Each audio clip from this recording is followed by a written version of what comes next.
में पाकिस्तान के कई साबिक खिलाड़ी जो हैं वो मैच रेफरी रहे हैं, चाहे माजिद खान हो, चाहे कर्नल रिटायर्ड नौशाद अली मरहूम हो, चाहे जावेद बरकी हो, बेशुमार लोग पाकिस्तान के मैच रेफरी रह चुके हैं। तो मैच रेफरी का क्या रोल होना चाहिए? क्या वो इतना बाइस्ड होना चाहिए या वो इतना हल्का होना चाहिए कि उसे अगर भारत को हिदायत देता है कि हमारा कप्तान हाथ नहीं मिलाएगा तो वो एक पोस्ट ऑफिस का रोल प्ले करे कि सलमान अली आगा को बताए कि हाथ नहीं मिलाना? ये मैच रेफरी का रोल क्या होता है आमिर? देखिए, मैच रेफरी का जो रोल है, he is in charge of the game. उनको जो रूल ऑफ द गेम है वो मेक श्योर कर रहे हैं कि प्लेयर उसको फॉलो करें, स्पिरिट ऑफ द गेम जो है वो फॉलो हो। और उसके बाद उन्होंने अंपायर्स की जो परफॉर्मेंसेज है उनके ऊपर पॉइंट्स देने होते हैं और टीमों को भी मेरा ख्याल है वो अप्रिशिएट करते हैं। सो जब ये सारा मामला हो गया, जब उनको कहा गया कि हाथ नहीं मिलाएंगे, तो ये मैनेजेरियल एक किस्म का कॉन्फ्लिक्ट पैदा हो गया। Instead of telling the captain, उनको जाना चाहिए था पाकिस्तान टीम के मैनेजर के पास या वाला के पास जाना चाहिए था कि ये एपिसोड हो रहा है, ये मुझे कहा गया है, what do you think of this? है तो ये स्पिरिट ऑफ द गेम के खिलाफ, शुड वी कैरी ऑन या नहीं? ये एक किस्म का मैनेजेरियल जो है वो कंसर्न था और मेरा ख्याल है यहाँ पे वो उन्होंने लैक किया। और उसके बाद जो है उनको, जिस तरह मैंने कल भी कहा कि मैच रेफरी ने जब ये देखा कि प्लेयर ने हाथ नहीं मिलाए, जो भी है, इससे स्पिरिट ऑफ द गेम जो है वो डेंट हुई और उनको रेप्रिमांड करना चाहिए था। लेकिन अनफॉर्चुनेटली देखिए दूसरे बोर्ड का वेट ही बहुत ज्यादा है। लेकिन आमिर, आप जो कह रहे हैं लैक, मुझे तो लग रहा है जानबूझ के उन्होंने ये किया। जो उनको हिदायत दी गई थी शाह से ज्यादा शाह का वफादार बनने वो बिल्कुल, मैं आपकी बात से एग्री कर रहा हूं, 100% एग्री कर रहा हूं। वो उन्होंने वफादारी दिखाई कि उनको पता है कि इस वक्त जो है जो आईसीसी को हेड कर रहे हैं तो वो तो कहां से हैं, तो उनकी बात मानी जाएगी तो मुझे और ज्यादा मैचेस मिलेंगे उनको खुश करके। लेकिन इस सारे एपिसोड से स्पिरिट ऑफ द गेम जो है वो डेंट हुई है और इसमें कोई शक नहीं है। इसमें थोड़े से उनको टीथ दिखाने चाहिए थे और उनको अगर रेप्रिमांड ना करते, बुला के प्लेयरों को कहा जा सकता था कि this is against the spirit of the game, this is वो गलत चीज है और आप जो है आइंदा से नहीं करेंगे। लेकिन अनफॉर्चुनेटली जो उनका रोल था वो उन्होंने उसको सही तरीके से निभाया नहीं। ठीक है खुर्रम, अब अगर पाकिस्तान मैच रेफरी हट जाता है, फ़र्ज़ कीजिए पाकिस्तान का ये कभी इम्कान है कि पाकिस्तान का अगला मैच जो है इतवार 21 सितंबर को भारत से होगा, उस वक्त क्या सिचुएशन होगी? जो अभी तनाव की सूरत हाल है, जिस तरह सूर्या कुमार यादव बयान देकर गए हैं, टॉस होगा, उस वक्त क्या सूरत हाल होगी? फ़र्ज़ कीजिए ये मैच रेफरी हट जाते हैं, रिची रिचर्डसन भी हैं इस टूर्नामेंट में, वेस्ट इंडीज़ के फॉर्मर कैप्टन, वो मैच रेफरी बन जाते हैं, तो उस मैच की क्या सूरत हाल होगी? टेंशन। भारतीय मीडिया तो कल से उन्होंने हीरो बना दिया, हमने उनके राफेल गिरा दिए, पूरी दुनिया ने, जिसने जो बनाता था तैयारा फ्रांस, उसने तस्लीम कर लिया कि राफेल गिर गए। लेकिन उनके दिल में जो गम और वो जो गुबार था वो कल उन्होंने निकालने की कोशिश की, लेकिन बेचारे मजबूर है ना कि हमारे तैयारे तो गिरा नहीं सकते, क्रिकेट फील्ड पर ही अपनी सियासत चमका सकते हैं। जो काम हो गया ना राइफल वाला, वो तो जिंदगी भर याद रखेंगे। ये गेम तो स्पोर्ट्स में सियासत का कोई ताल्लुक नहीं है, कोई जंग मंग नहीं है क्रिकेट के अंदर या कोई भी स्पोर्ट्स हो।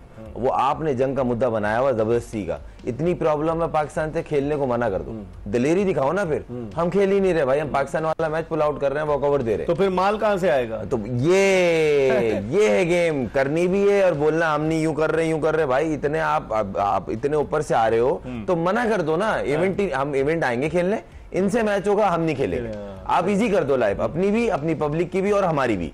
हमने किसी भी प्लेटफॉर्म पे नहीं बोला हम इंडिया नहीं जाएंगे, हमने जी दुबई में खेलना है, हमने इंग्लैंड में यूं नहीं खेलना, हमारी ये टर्म्स एंड कंडीशन। हम बोलते हैं हम स्पोर्ट्स खेलने वाली निशान है, स्पोर्ट्स को प्रमोट करते हैं। पॉजिटिव कह रहे थे कि हम 2023 के वर्ल्ड कप में चले गए ना इंडिया खेलने। यही तो मैं, ये आमिर भाई ने सही कहा, अगर उस टाइम ये स्टेप उठाए जाते तो ये आज चीजें नहीं हो रही होती, वो दुल्हन मानी भी होती। फिर आमिर भाई के बिल्कुल सही है, वो दुल्हन फिर रोज रोज नहीं मना रहे होते, एक ही दफा मानी भी होती। तो मगर कहने का मकसद ये है कि मैं तो इंडियन टीम को बोल रहा हूँ ना, इंडियन क्रिकेट बोर्ड को बोल रहा हूँ, आप हमारी लाइफ इजी कर दो, मना कर दो, आपकी पब्लिक भी खुश रहेगी, आप लोग तो हीरो ही हो, हम बुरे हैं ना, चलो हमसे नंबर 1 टीम हो, आप भाई वर्ल्ड कप जीत जाओ, सब जीत जाओ, मगर हमसे मैच हो ना, आप लोग बोलो कि हम नहीं खेलेंगे। ये जो हाथ नहीं मिला रहे, ड्रेसिंग रूम का दरवाजा बंद हो रहा है, ऐसा लग रहा है औरतों वाली हरकतें शुरू कर दी उन्होंने। हम क्रिकेट में कहते हैं इसको फुप्पो, फुप्पो वाली काम कर रहे हैं ये लोग, तो अच्छा नहीं लग रहा है। आमिर क्या कहेंगे, ये तो फुप्पो इन्होंने बना दिया उनके सारे। हमने देखिए इकबाल भाई, हमने सारी बातें कर ली कि मैच रेफरी अगर हट भी जाता है, अगर फर्ज करें अगर वो नहीं हटता, खिफत किसकी होगी? क्या करेंगे? क्या पाकिस्तान बॉयकॉट करेगा? नहीं खेलेंगे। देखिए अब मैं वही कह रहा हूं ना कि खिफत तो हमारी होगी। सो अब हमने जब डिसीजन ले लिया, एक तगड़ा डिसीजन ले लिया, अब हमें उससे बैकआउट नहीं होना। अब हमें जो है वो बताना है कि भाई हम कैरेक्टर वाले कौम हैं, हम कोई वो सड़क के ऊपर नहीं गिरे हुए। अगर आप रिस्पेक्ट शो करेंगे तो हम रिस्पेक्ट शो करेंगे, अगर आप नहीं करोगे सही। आवाज आमिर की गायब हो गई है। नहीं, मैं चुप कर गया, आपकी आवाज नहीं मैं चुप कर गया हूं इकबाल भाई। अच्छा सॉरी नहीं, लेकिन आपने कहा कि हमें फिर हम खिफत का, तो हमने तो कुर्बानी का एक कप बकरा बना तो दिया एक आदमी को, उस्मान वाला को। आज उसको जो है दुबई से वापस बुला लिया गया, जो डायरेक्टर इंटरनेशनल क्रिकेट है, उसकी सरजनिश की गई कि आपने कल प्रॉपर तरीके से, और वाकई में बात सही है कि पाकिस्तान क्रिकेट बोर्ड को कल ही एक्शन लेना चाहिए था। वो मुनीर नियाजी का शेर है ना कि हमेशा देर कर देता हूं मैं, तो हमने देर ही की है ना आमिर। इससे आप कितना इत्तेफाक करेंगे? देखिए मसला यह है कि मैच रेफरी ने कप्तान को बताया टॉस के ऊपर, ठीक है। जब टॉस हो गया उसके बाद आपकी बात से मैं 100% एग्री करता हूं कि उसी वक्त जो है मैच रेफरी को कहा जाना चाहिए था कि this is against the spirit of the game. ये अभी से जो है बैड टेस्ट जो है वो डेवलप हो गया। सो आप जो है तो वो थोड़ा तगड़े तरीके से आए, तो उसी वक्त होना चाहिए था। मैं बिल्कुल सही करता हूं, लेकिन नेग्लिजेंस सबसे ज़्यादा जो है वो मैच रेफरी की है, क्योंकि उनको जो है पाकिस्तान टीम के मैनेजर और उस्मान वाला से रब्ता करना चाहिए था कि ये सारा सिनेरियो डेवलप हो रहा है, how to go about it, ठीक है। Do you agree with it, क्या मुझे किस तरह इंप्रोवाइज करना है? वहां पे जो लैक ऑफ कम्युनिकेशन है उसकी वजह से काम थोड़ा सा ज्यादा खराब हुआ। अगर उसी वक्त थोड़ा सा फर्म आ जाते मैच रेफरी, तो जो मैच के बाद भी एपिसोड हुआ है उससे भी बचा जा सकता था। ठीक है, लेकिन आमिर एक और चीज है ना कि मैच रेफरी तो ऑलरेडी उसका झुकाव किस तरफ था, ये भी तो देखें ना, किसकी हिदायत पर वो अमल कर रहा था।